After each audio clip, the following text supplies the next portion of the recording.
Have you ever asked yourself, if I'm not the one creating my thoughts, then who is? Strange, isn't it? One moment you're washing the dishes, driving to work, or simply staring out the window. And suddenly a thought appears, what should I eat tonight? Are they mad at me? Or maybe an old memory comes flooding back like a quiet wave. You didn't choose to think that. It just showed up like an uninvited guest. And then comes the real question. If I'm not controlling my thoughts, then who am I? This question isn't small. It goes straight to the root of what we call self. The I that thinks, that worries, that experiences life. In the Buddhist teachings, this question isn't answered by theory, but through direct observation of the mind. So what is really happening in your mind when a thought arises? Let's take a deeper look into that together. A journey that gently leads us back home to ourselves.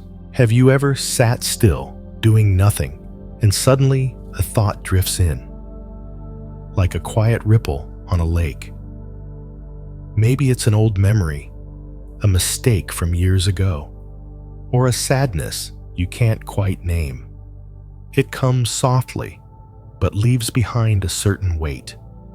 And you wonder, why is this showing up now? I didn't want to think about this. But the truth is, you didn't call for it. These thoughts simply return. This is what the Buddha called karma and habit energy.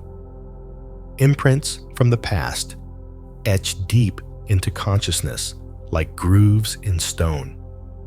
You don't see them, but they're still there. You don't call them, but they come anyway. In the Dhammapada, the Buddha said mind is the forerunner of all states. With mind as the chief, they are made. If one speaks or acts with an impure mind, suffering follows like the wheel of the cart follows the hoof of the ox. Your thoughts aren't always new or random. They're often echoes of things you've thought many, many times before. The same reactions, the same emotions, the same internal loops playing out again and again because they've been rehearsed for so long. One careless comment from someone may slide off you today, but tomorrow it might hit an old wound. And suddenly you feel hurt, angry, or deeply unsettled. Why? Because the thought touched a scar, a trace of unresolved pain stored deep inside. That is habit energy. That is karma showing itself in thought form. Ever noticed how sometimes you react strongly to something small, yet remain calm in the face of something huge? It's not always the size of the event. It's whether or not the seed inside you was already there waiting to be triggered. According to Buddhism, the stream of thoughts is like a river. It doesn't stop because water from the source keeps flowing. Each drop is a condition, a memory, a sensation, a fragment of experience. And if you try to dam the river, try to block your thoughts, they often burst out stronger. But if you sit by the bank, listen quietly, observe patiently, you begin to understand where the current comes from. To understand your thoughts is to understand yourself. Many people say, I just want to stop thinking negatively. But thoughts don't vanish by force. They need to be seen, understood, and gently transformed. If you suppress them, they'll find other ways to return in your sleep, your dreams, or moments of anger you can't explain. The Buddha once spoke of a farmer planting seeds. Whatever you plant, that's what will grow. No one sows a lemon tree and expects grapes. In the same way, what you think every day is what you're planting in the garden of your mind. The thoughts you feed today become the person you wake up as tomorrow. If you constantly replay wounds, blame fear, you're watering seeds that eventually form your default response to life. But if you begin nurturing mindfulness, understanding, and compassion, those old seeds slowly dry out. They lose strength. They begin to fall away. You don't need to be perfect. No one lives without negative thoughts. But you can learn to live more mindfully so you don't get swept away by the same old stories anymore. Just like a skilled boatman who understands the turns and flow of the river, you can become someone who understands your own mind and no longer fears when old thoughts return. Where do you begin? Start by simply observing. When a thought arises, don't react. Just recognize it. This is worry. This is a memory. This is a familiar sadness. Name it, acknowledge it, and let it pass like a cloud drifting across the sky.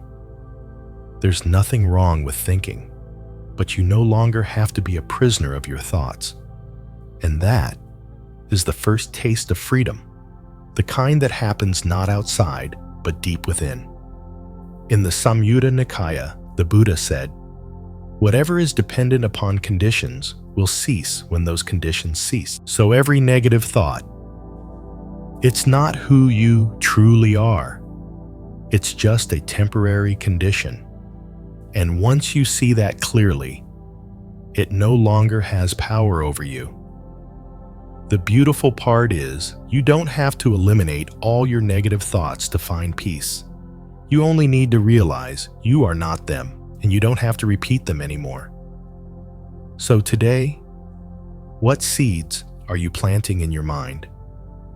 Are you living like a mindful gardener, or letting old habits run your life? The answer is already here, in the next thought you notice, in the way you choose to meet it. Have you ever stood beside a river? The water just flows. It doesn't need you to push it. It doesn't wait for your permission. It simply moves quietly, steadily, sometimes gently, sometimes fiercely. And have you noticed? If you step into that river and try to stop the water with your hands, what happens? It doesn't stop. In fact, it splashes harder. It crashes against you. Your resistance creates the turbulence you feel. The mind works the same way. The more you try to stop it, to force it to be quiet, to just stop thinking, the louder and more restless it becomes. How many times have you told yourself, "I don't want to think about that anymore," only to find that thought creeping back in minutes later? It's like trying to chase away your own shadow. The harder you try, the closer it clings. The Buddha never taught us to suppress the mind. He taught us to observe it. That's it. When you observe, you're no longer caught in the current. You become the one standing on the riverbank. You don't try to stop the flow. You don't let it sweep you away either. You simply see each wave, each thought, each emotion rising and passing. In the Satipatthana Sutta, the discourse on the 4 foundations of mindfulness, the Buddha taught, observe the mind as mind. No judgment, no labels, just awareness. This is a mind with desire. This is a mind with worry. This is a distracted mind. And then simply know it. No fighting, no identifying, just seeing.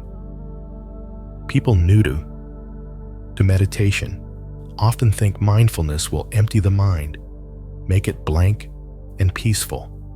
But that's not the goal. The goal isn't to stop thinking. It's to know you're thinking and not get lost in it. One time, a man asked the Buddha master, "How can I find a calm mind?" The Buddha smiled and said, "Stop stirring the water." Such a simple answer, yet deeply profound. When you stir, the water becomes muddy. But when you sit still, the dust settles. Clarity was always there. You just couldn't see it because you kept shaking the bowl. And this is something you can practice anytime in everyday life. When anger arises, instead of suppressing it or lashing out, pause and ask, "What's here in my heart right now?" When a negative thought shows up, don't scold yourself for thinking badly. Just notice, a thought just passed through. The mind is like the sky. Thoughts are clouds. Sometimes it's sunny, sometimes stormy. But the sky doesn't vanish because of rain. It remains vast, open, untouched. You don't need to chase the clouds away. You just need to remember the sky. There was once a student who complained to a Zen master, "My mind is too noisy. I can't meditate. I can't sit still." The master looked at him and gently asked, "Do you hear the birds singing?" The student nodded. "Then just listen." That is the practice coming back to the present, no matter how many thoughts or emotions swirl inside. They're not your enemies. They're part of being human. But you don't have to follow them. You don't have to believe every story they tell. When you learn to observe without judgment, you start to see that your thoughts aren't you. They come and go. They shift and change. But the one who sees the one who knows that part is the stillness you've been searching for, and you can return to it anytime. I know. There will be days when your mind feels like a raging river. Sitting still won't feel easy. Watching won't feel possible. But just like every storm, it will pass. The river will calm if you don't add wind, if you don't stir the waters more. So instead of blaming yourself for overthinking, begin with a gentle question. Can I sit by the river of my mind just for a moment and watch it flow? If you can do that even once a day, even for one quiet moment, you've planted a beautiful seed within yourself. And each time you choose to observe rather than react, you step out of the current. You begin to learn how to stand firm in the middle of life, not by stopping the river, but by realizing you don't have to swim endlessly with it. You can pause, you can witness, and you can smile, because that is freedom, and that is awakening. Sometimes in the quiet moments of an ordinary day, you suddenly hear a whisper inside your mind, "I'm just this kind of person. I shouldn't have done that. I don't feel good enough." And just like that, a few fleeting thoughts can weigh down your heart for hours, like a sad song looping endlessly in your head, impossible to turn off. But have you ever paused to ask yourself, who's actually saying those words? And more importantly, are those thoughts really me, or are they simply passing through me?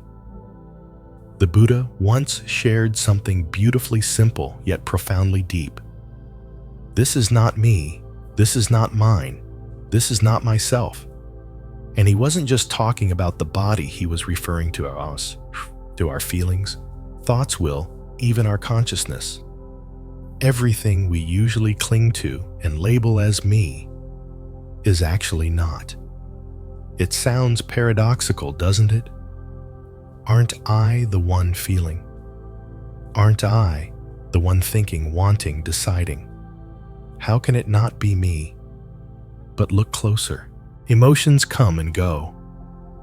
One moment, you're joyful, the next you're sad, then anxious, then calm again.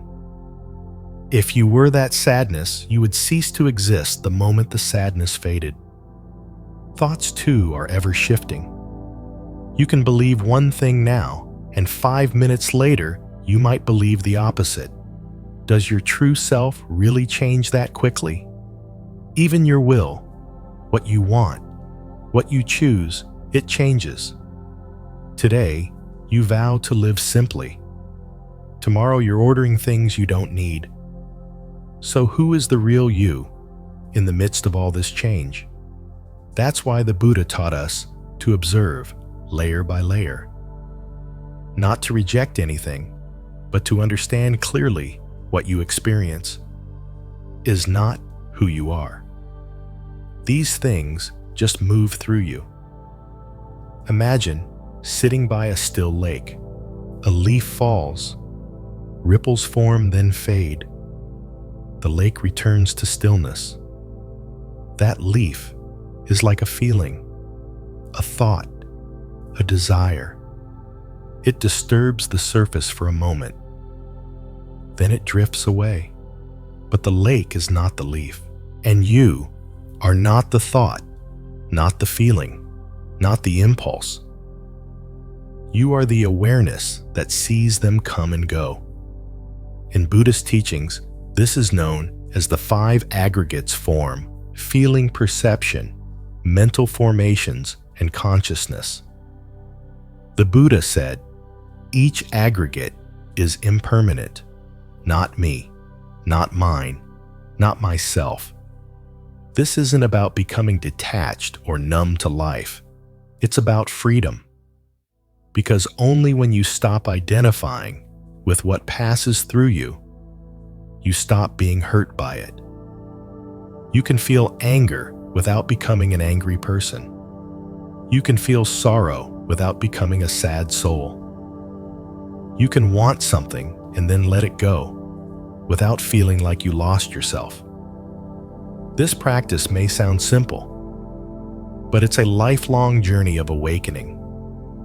Not to deny thoughts or emotions, but to see them clearly for what they are, guests. And you are the host. As one Zen master once said, when you stop thinking you're the wave, you realize you are the ocean. Each thought, each emotion rises like a wave and falls. But you don't have to ride every surge. You can remain still, right in the center of your being, watching it all unfold. So the next time a negative thought pops up, whisper to yourself, "This is not me." When a strong emotion comes flooding in, place your hand on your heart and say, "It's here, but it's not who I am." And in that moment, you might feel something open, a spaciousness, a quiet clarity. That space is where freedom begins. Freedom to see clearly, I am not all the things that pass through me. I am the one who sees. And in that seeing lies awakening, lies liberation.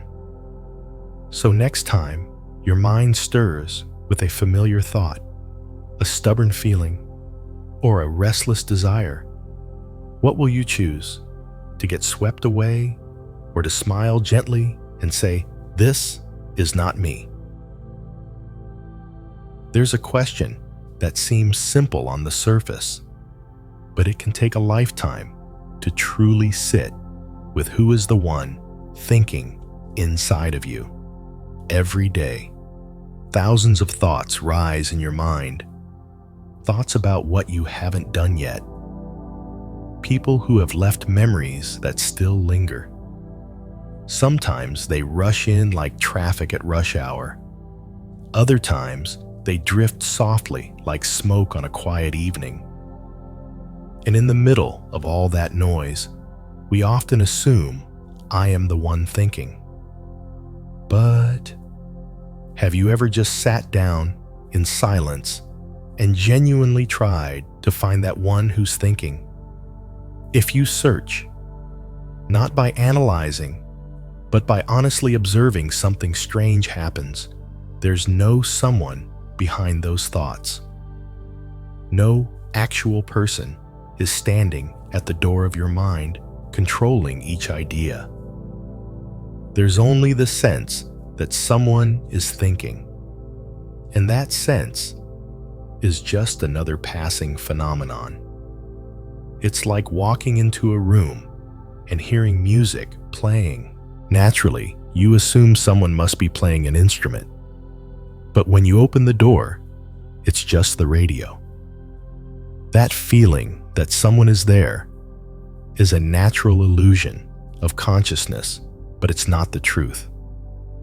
Over 2,000 years ago, the Buddha pointed this out.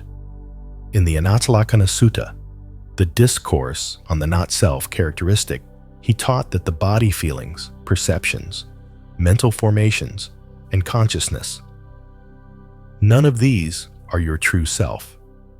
There is no owner behind these processes. They simply arise and pass away based on causes and conditions. Thoughts don't need a thinker. They arise because the conditions are right. Memories, sensations, habits, the environment. Just like clouds are formed by humidity, wind, and air. No one paints the clouds in the sky. They just appear.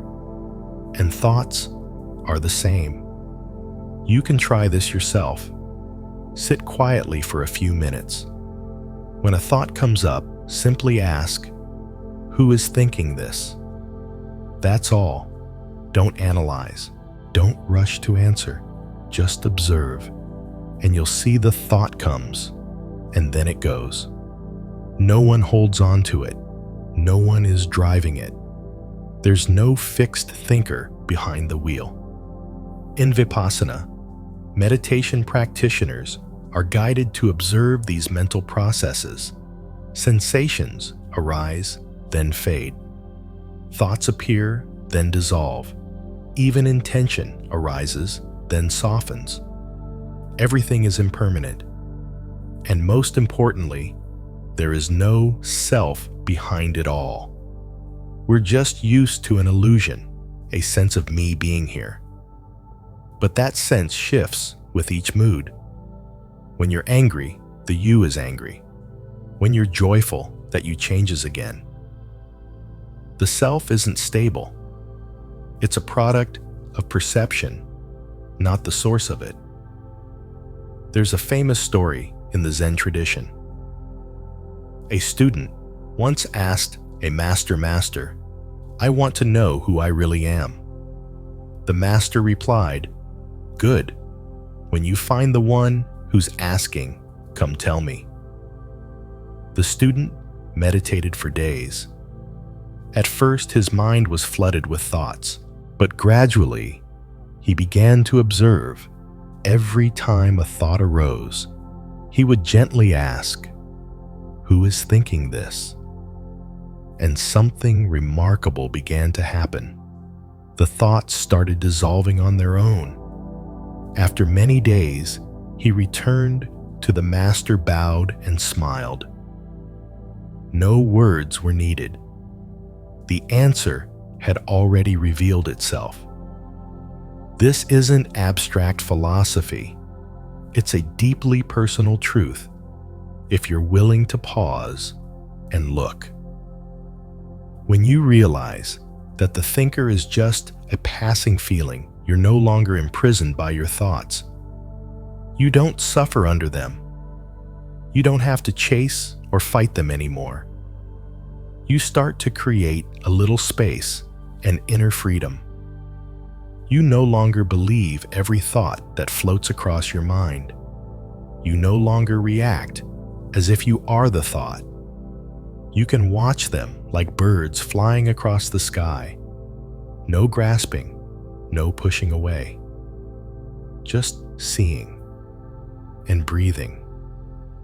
And in that clear seeing, you begin to understand who you really are. Not the identity you've always assumed, but the stillness behind everything that passes. So, next time your mind feels overwhelmed, instead of running from it, try something simple. Just pause and gently ask, "Who is thinking this?" Then be still. You don't need an answer. You only need to see that no one is truly there. And in that absence, you might just find peace. Have you ever wondered, where did that thought come from? You're doing the dishes, or driving, or just sitting quietly. And then out of nowhere, a thought appears. Maybe it's a memory you thought you'd buried long ago. A conversation. A glance, a mistake you assumed was already closed. It knocks on no door. It just enters. And if you're paying attention, you'll notice you didn't invite it. So, who did? According to the Buddha, there's no solid self behind the curtain pulling the strings of your mind. No puppeteer controlling every thought. Each thought is simply part of a chain reaction triggered by deep, often invisible causes, past memories, emotions, the smell of the air, the music in a cafe, the hue of the sky at dusk. The mind is not a static thing. It's a stream of reactions endlessly unfolding, like a fire. One spark doesn't make it blaze. It's the dry wood that's been smoldering for hours. The spark just touches it, and it erupts. You walk into a cafe, and a familiar song plays. Suddenly, your chest tightens. That feeling, that thought, that memory, they were already there dormant, just waiting for the right conditions to rise. And when they rise, they feel so personal, so me. But in truth, they are only the natural result of causes coming together. The Buddha called this paticca samuppada, dependent origination. Thoughts don't arise from a controlling ego. They arise when the right conditions meet. When those conditions fade, the thoughts disappear. No commander required. Imagine standing at the base of a mountain and shouting. The echo returns. But the echo wasn't made by anyone. It was simply a result of your voice, the shape of the cliffs, the humidity in the air. The mind is the same. Thoughts are echoes of what's been stored within. One day, a layman approached the Buddha and said, "Lord, I try to control my thoughts, but the more I try, the stronger they get." The Buddha smiled and said, "If you throw a stone into a pond, would you blame the water for rippling? Your thoughts," he explained, "are like those ripples. Waves born from causes. Let them come and let them go." It sounds simple, but in practice, it asks for deep awareness. You must become a gentle observer of your own mind, like a scientist watching a phenomenon. No judgment, no resistance. When a thought arises, instead of asking, "Why am I thinking this?" try asking, "What caused this thought to arise right now?" Is it because you're tired? Because something triggered an old memory? Because your heart is silently asking for rest? Once you begin to see that every thought has a reason for showing up, you stop mistaking it for you. It's no longer, "I'm thinking this." It becomes, "There is a thought happening." And in that subtle space between the one who sees and the thought that flows by, that's where freedom begins. A Zen teacher once said, "You are not the river of thoughts. You are the one sitting on the bank, watching it flow. You can't stop the water, but you can choose not to jump in." This doesn't mean rejecting all thoughts. Buddhism doesn't teach you to eliminate thoughts, but to understand their nature. When you realize that every thought is just a product of conditions, you stop blaming yourself for having them, and you stop being fooled by them too. Thoughts will still come like clouds drifting across the sky, but you no longer have to believe you are the cloud. You are the sky, the vast open awareness where everything appears and fades. So one day, when you're sitting in traffic or in the middle of a noisy crowd and a heavy thought rises, pause. Gently ask, where did this come from? Not to find an exact answer, but to see clearly it didn't come from a fixed me. It came from the stream. And like every stream, it will pass. When you truly understand this, you stop seeing your thoughts as enemies. You see them as temporary guests. You don't have to welcome them warmly. You don't have to slam the door either. Just open and let them come and go. And in that, allowing life gets lighter, freer. You no longer feel haunted by the question, why am I thinking this? Instead, you live with a quiet knowing.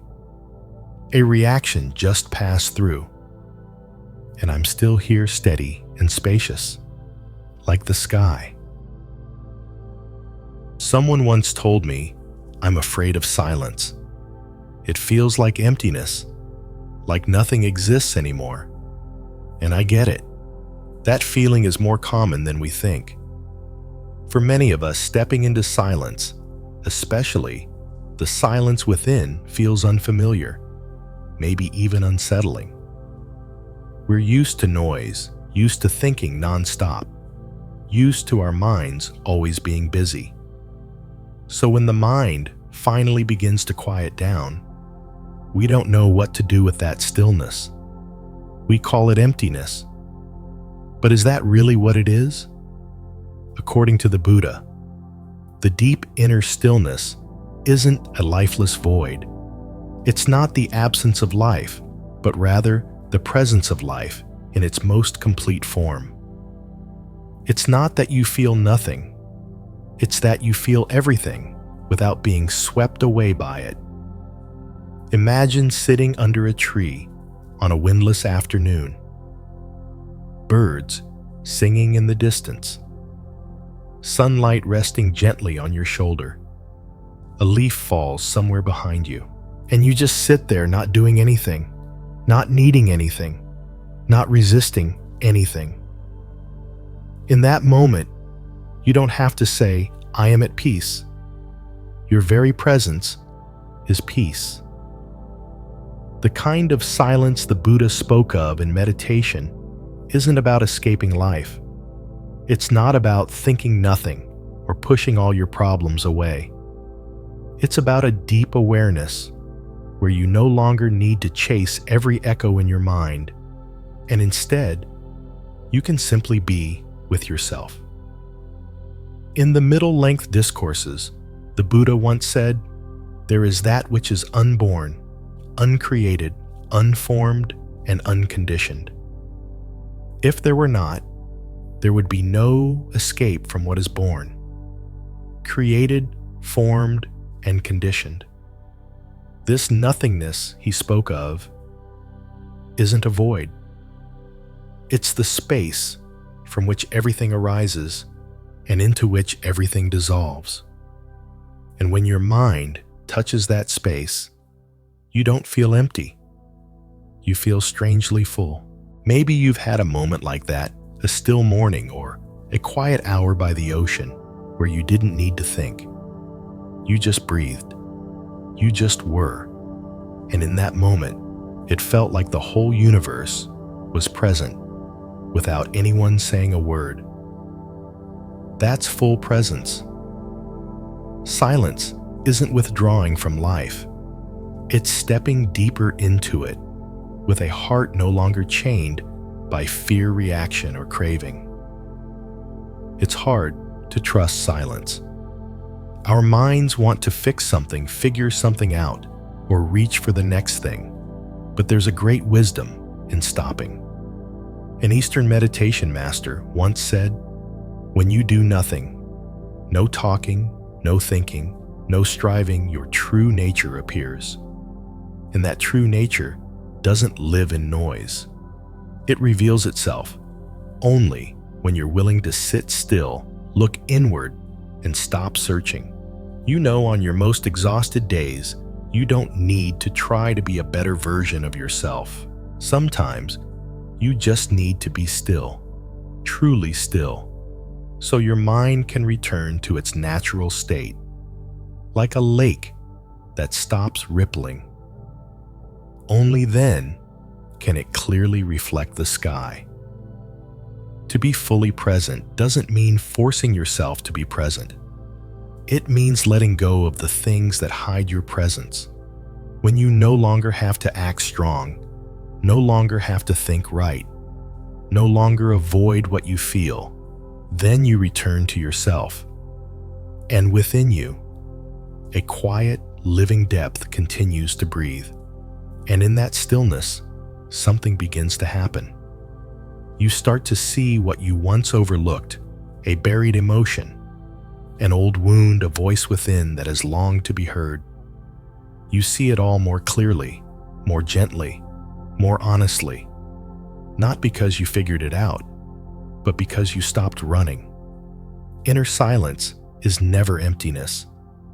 It's the ground for every deep human experience: love, compassion, wisdom, forgiveness.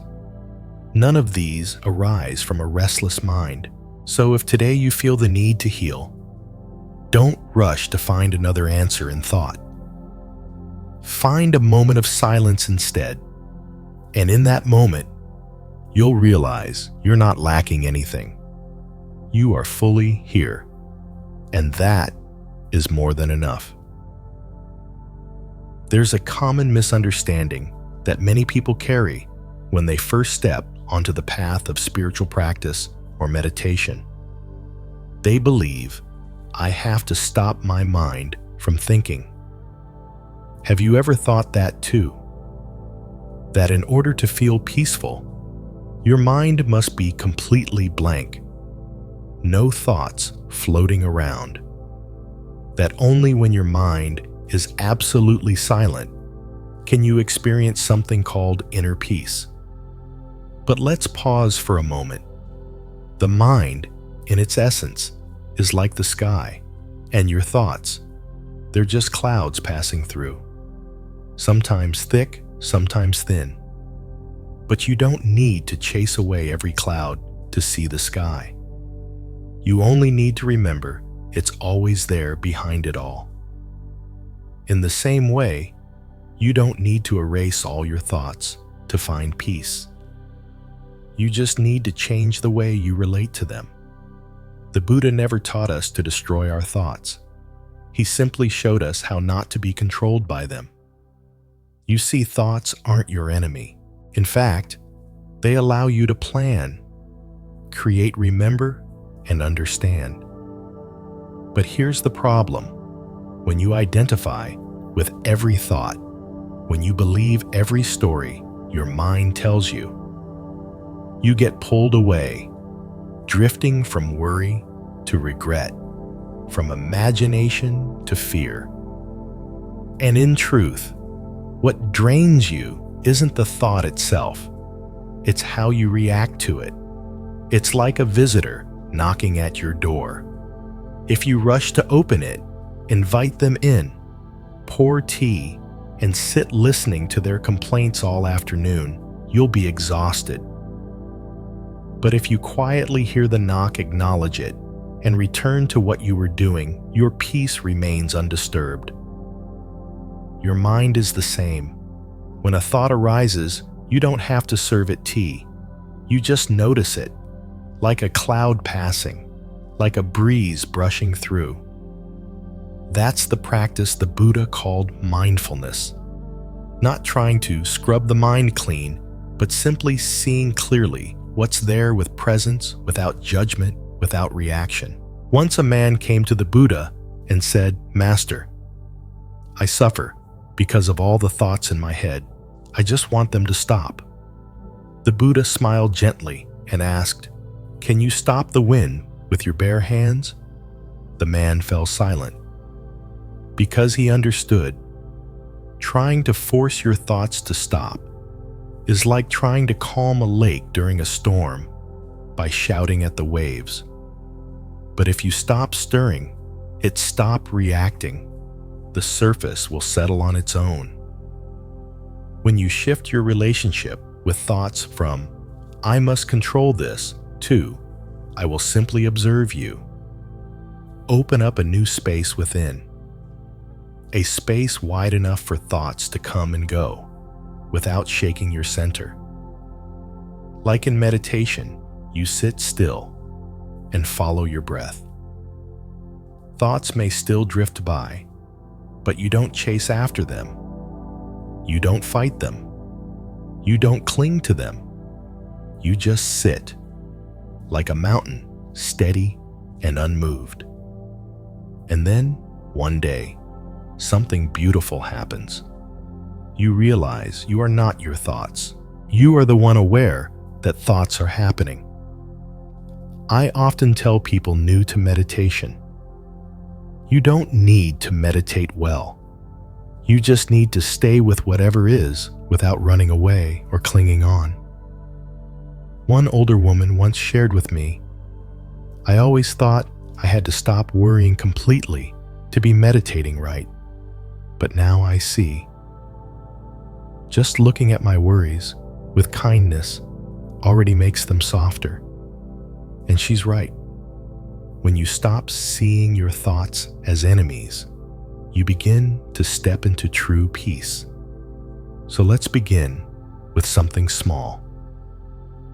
The next time a negative thought arises, instead of panicking or judging it, try gently whispering, "Hello, thought." Then just breathe. Breathe. And let it pass like smoke in the wind. Over time, you'll notice thoughts lose their grip. They still appear, but they no longer overpower you. Because you've stopped resisting and stopped clinging. You've learned how to be with your thoughts without being held by them. And that is freedom. There's an image in Zen teachings that I've always found both beautiful and profoundly true, something I return to on days when the mind feels especially heavy.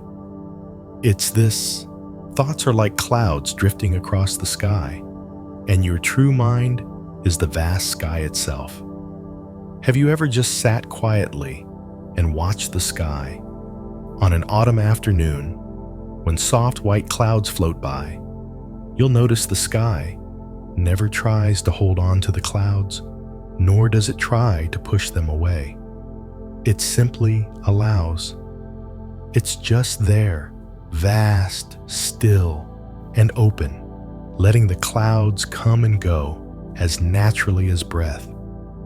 Our minds have that same capacity, but somehow we forget why. Maybe it's because we've grown used to clinging to each cloud. When a thought shows up, like "I'm not good enough," "I'm getting older," or "I'll never make it," we hold on to it, believe it, and call it me. As if the cloud were the entire sky. But clouds, whether dark or light, thick or thin, are just passing visitors. The sky doesn't vanish when clouds roll in. It's always there, untouched, unbroken, unchanged. And so is your true mind. The Buddha once said, "The mind is originally pure. It's only obscured by temporary defilements." That teaching is like a bell. It rings to remind us that no matter how intense our thoughts or emotions may seem, they are just a thin layer of cloud over our clear, luminous mind. They come, they go. But the sky, it never leaves. There's a small story from a Zen monastery. A young monk once asked his teacher, "Master, who am I when I'm angry?" The teacher replied, "You are the sky. The anger is just the cloud." The boy then asked, "But what if the clouds never go away?" The teacher smiled and said, "Just remember, you are not the cloud. See, the pain doesn't come from the clouds themselves. It comes from thinking that the clouds are all there is." We start identifying with every thought, "I am a failure. I am this sadness. I am my past." But no, you're not the thought. You are the awareness seeing the thought.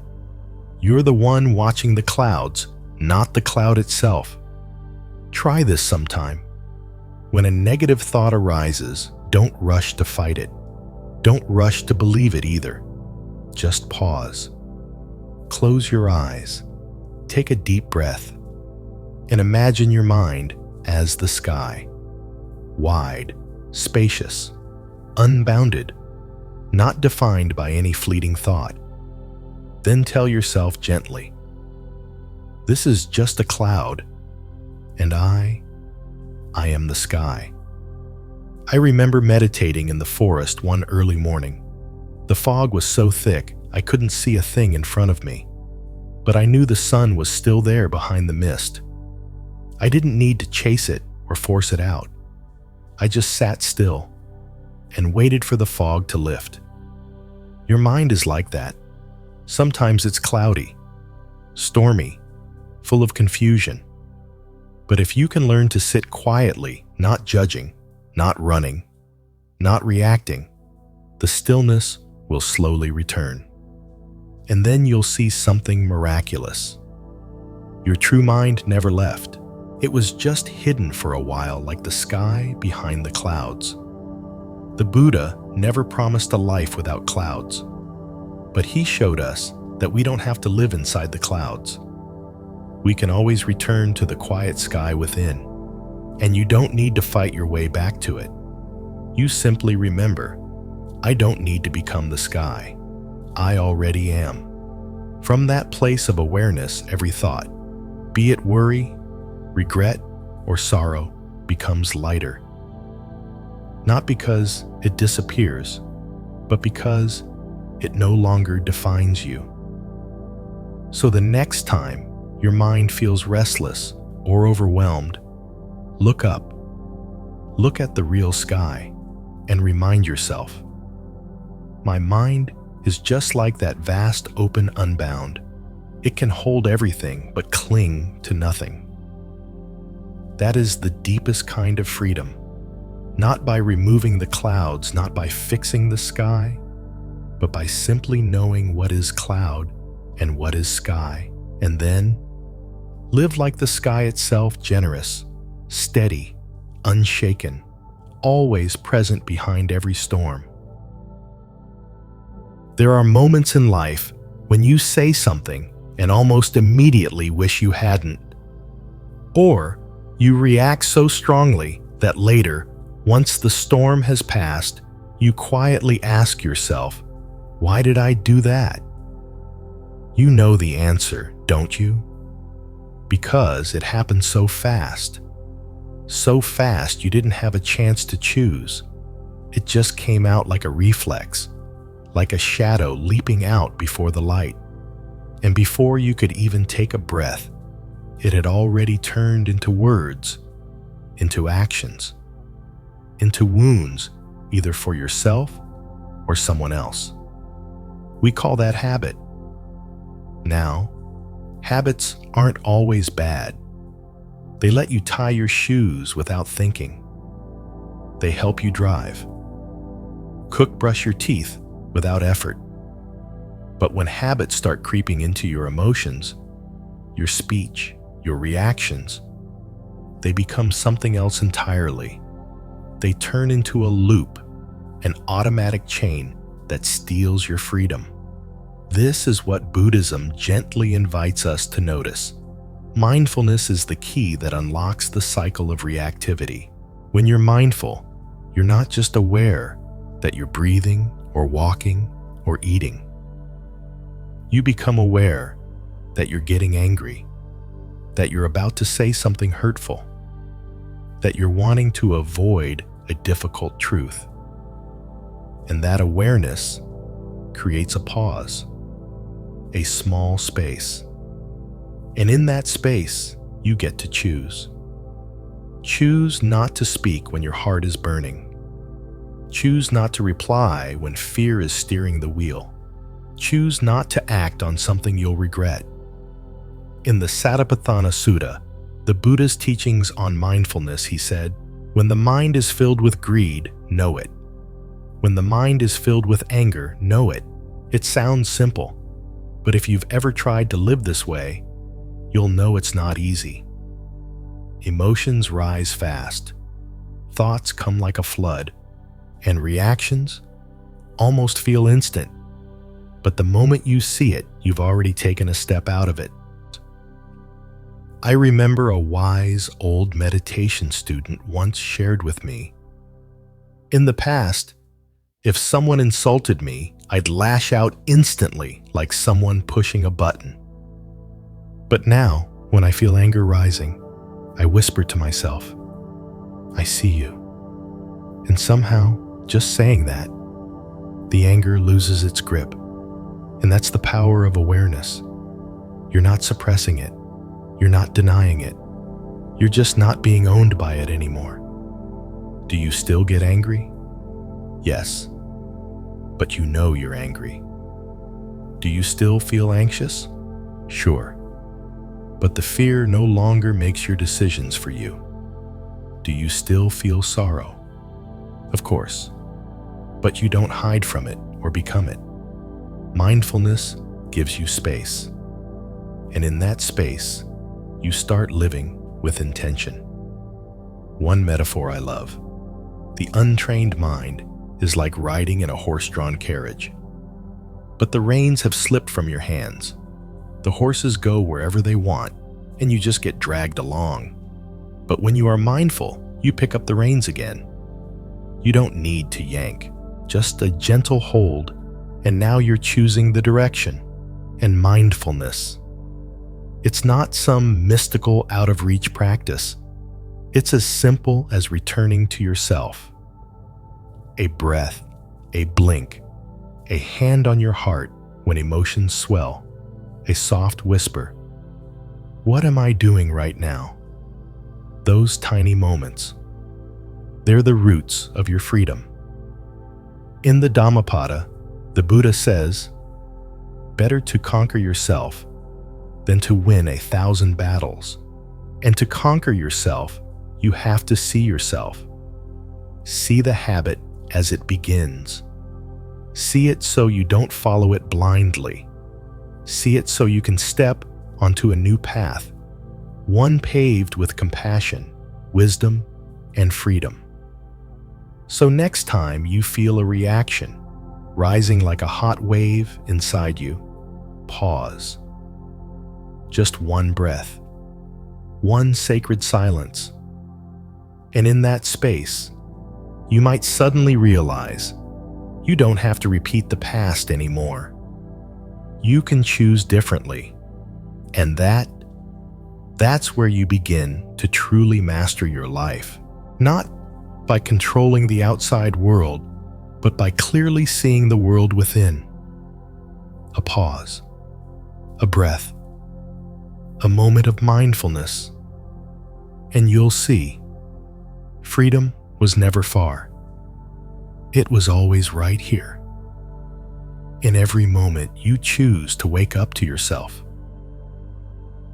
Have you ever felt exhausted without knowing exactly why? Your body feels fine. Work isn't overwhelming, but deep down, something just feels heavy. Like you're carrying a weight all day long that no one else can see. The truth is, what drains us the most often isn't what we're doing, it's what we're thinking. The mind is like a gatekeeper that never sleeps. It replays old stories imagines worst-case scenarios, overanalyzes the past, compares worries, judges. And if you start paying attention, you'll notice most of your thoughts aren't new. They're reruns, loops of the same emotional patterns: anxiety, regret, blame, doubt. What makes these thoughts feel so heavy isn't their size. It's how tightly we cling to them. It's like walking around with a backpack full of rocks, not even realizing it. And only when you finally take it off do you say, "Wow, I had no idea I was carrying all that." That's what thought patterns can feel like. When you stop identifying with every thought that arises, you begin to feel lighter. Not because life suddenly changes, but because you stop equating yourself with everything happening in your head. And in that pause, it's like setting down a burden you didn't even know you were carrying. The Buddha once told a story about a man who used a raft to cross a river. But after reaching the other side, he insisted on carrying the raft on his back everywhere he went. The Buddha simply asked, "Is that necessary?" The answer, of course, is no. The raft served its purpose. Just like your thoughts, they're tools, not something to be strapped to your shoulders forever. When you stop treating every thought as absolute truth, when you stop needing to analyze and explain every emotion, your mind begins to rest. It's like finally taking off that heavy backpack after a long uphill climb. I remember a friend once told me, "I keep thinking about what happened. Who was right? Who was wrong? What I should have done? What I shouldn't have said. I think so much, it gives me a headache. And I still don't feel any better." I asked her, "If you hold a glass of water for 10 minutes, how do you feel?" She said, "No big deal." I smiled. "And if you hold it for 10 hours, she paused. "Well, I'd be in pain." You see, the glass hasn't changed, but your refusal to put it down, that's what hurts you. Thoughts are the same. Thinking isn't the problem. Holding on too long is. Mindfulness in Buddhism, we call it sati, is simply the ability to recognize, that's a thought. That's it. You don't need to believe it. You don't need to chase it. You don't need to fight it. Just see it. And breathe. Let your thoughts pass like clouds in a vast sky. You're not here to control the clouds. Just observe without attachment. A Zen master once said, "You don't need silence. You just need to stop believing every noise in your head is your true voice." Maybe what exhausts us most isn't what we're going through, but how we think about what we're going through. We get caught up in the movie playing in our minds and forget that we're just the audience, not the character trapped in the plot. But the moment you remember, you can sit back, smile gently, and whisper to yourself, "Oh, just another thought. I don't need to carry this." You can set it down. Set down the self-blame. Set down the mental tape that keeps rewinding and replaying. Set down the worry about a future that hasn't happened and maybe never will. And when you do, you might be surprised by how much lighter your heart feels. As light as a leaf drifting from a branch. No reason, no permission, just letting go. You don't have to keep carrying so much. Just remember, not every thought deserves your belief. Not every story in your head is the truth. And not every feeling defines who you are. Freedom begins the moment you stop holding on to every thought. Freedom begins when you learn to gently set your mind down There's something deeply important about mindfulness, but also something that's so easy to misunderstand. Mindfulness doesn't mean denying what you feel. It's not about pretending everything is okay. It's not about suppressing your pain or pushing away your anger. Mindfulness is a very different kind of presence. It doesn't reject any emotion. It doesn't rush in to fix you or force you to be calm. It simply sees clearly without being swept away. You might feel angry, and mindfulness says anger is here. That's it. You're not lying to yourself claiming to be at peace. You don't have to hide anything. But you also don't let the anger grab the wheel, guiding your hands, your voice, your heart. Mindfulness is like holding a lantern in the dark. It doesn't make the night disappear, but it brings just enough light so you're not afraid anymore. And in that light, you see the path. You see where you are. You begin to recognize the emotion is real, but it's not everything. The Buddha taught that the mind is like the ocean. Emotions are the waves. Waves can rise high. Waves can crash hard. But deep beneath, the ocean remains still. Mindfulness is the capacity to touch that stillness, even when the surface is roaring. You don't have to fight the waves. Just know that they're there. And keep your heart wide like the sea. Maybe you're hurting. That's okay. But the moment you tell yourself, I shouldn't be hurting, or I have to be calm right now, you've stepped away from mindfulness. Now you're resisting. And resistance breeds more suffering. Mindfulness doesn't deny anything. It opens itself fully to the experience. No rush to label it as good or bad. Just this simple awareness. This is here, and I see it clearly. When sadness comes, don't run to distraction. Just sit with it for a while. When loneliness arises, don't scroll to forget. Place a hand over your heart and breathe gently. When an old memory gets triggered, don't beat yourself up for not being over it. Just whisper, I've been touched. And that's transformation.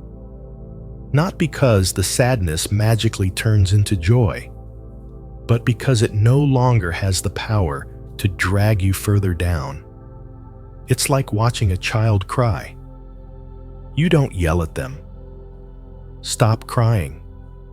You sit beside them. Let them cry. And your presence, that gentle space, begins the healing. Your mind deserves the same care. No forcing, no fixing, just presence, the kind you would give to someone you truly love. So mindfulness is not some unreachable spiritual ideal. It's not a place where you feel no pain, no anger, no fear. It's simply the ability to see clearly what's happening without being swept away. Like watching clouds pass without trying to catch them. Like standing in the wind without letting it spin you. Like walking in the rain, feeling the wetness but not blaming the sky. In the Satipatthana Sutta, the Buddha teaches, contemplate the body in the body, feelings in the feelings, mind in the mind, phenomena in the phenomena, without clinging, without aversion. And from those two, no clinging, no aversion, freedom begins. Because when you stop grasping and stop pushing, everything gets lighter. You start to see the natural flow of your own mind. And when you see it clearly, you stop fearing it. So if today you're not feeling okay, you don't have to hide. You don't need to do something spiritual to force your way through. Just sit, feel what's present, and say gently, "I see you, and I'm here." That's all it takes to begin healing. No need to brace yourself. No need to be strong. Just be mindful, because mindfulness doesn't deny anything. It simply loves the truth just as it is. Some days, life comes at you like crashing waves, one after another. An email that irritates you. A comment that cuts a little too deep. A look from someone that suddenly makes you doubt yourself. And before you even realize what's happening, you react. Words fly out. Your tone shifts. Your mood spirals. Have you ever had moments like that? We call it reaction. And it's fast, really fast. Just like how your hand pulls back instinctively when it touches something hot, your mind has its own reflexes. When something doesn't go your way, it flinches, it lashes out, it shuts down, it runs. But here's something you need to know. You are not your reaction, and you don't have to let it run your life. Between reaction and action, there is a space, a small but powerful pause. It's the place where you can take a breath and not be swept away by old habits. And it is in that space that mindfulness is born.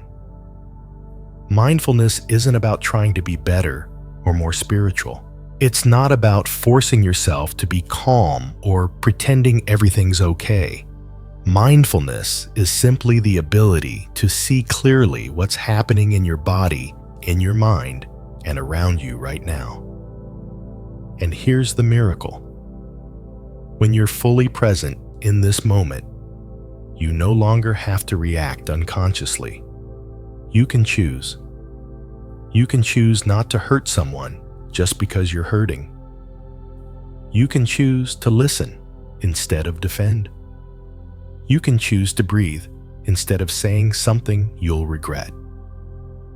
The Buddha called this wisdom, prajna, the clarity that arises when the mind is illuminated by presence. In the Satipatthana Sutta, he taught, observe the body. In the body, the feeling in the feeling, the mind in the mind, the Dharma in the Dharma, so that right understanding may arise and suffering may cease. That might sound lofty, but it's actually very down to earth. Imagine this, you're angry. Without mindfulness, that anger will speak for you, and what it says may hurt others or leave you full of regret.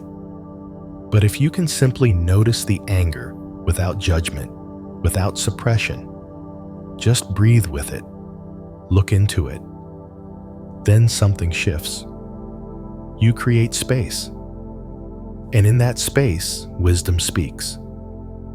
Wisdom asks, is this the right time to speak? Is what I'm about to say truly necessary? Am I reacting or understanding?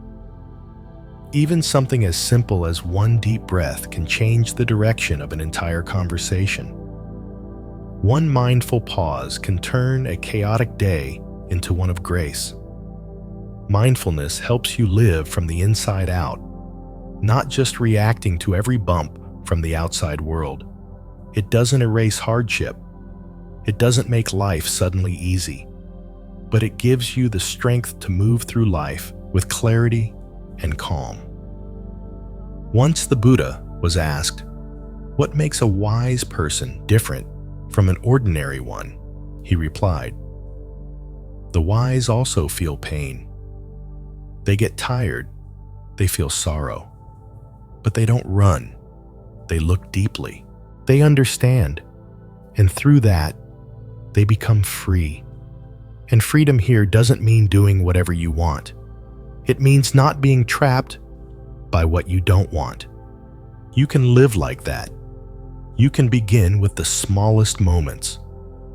When washing the dishes, know that you're washing. When listening to music, be fully there.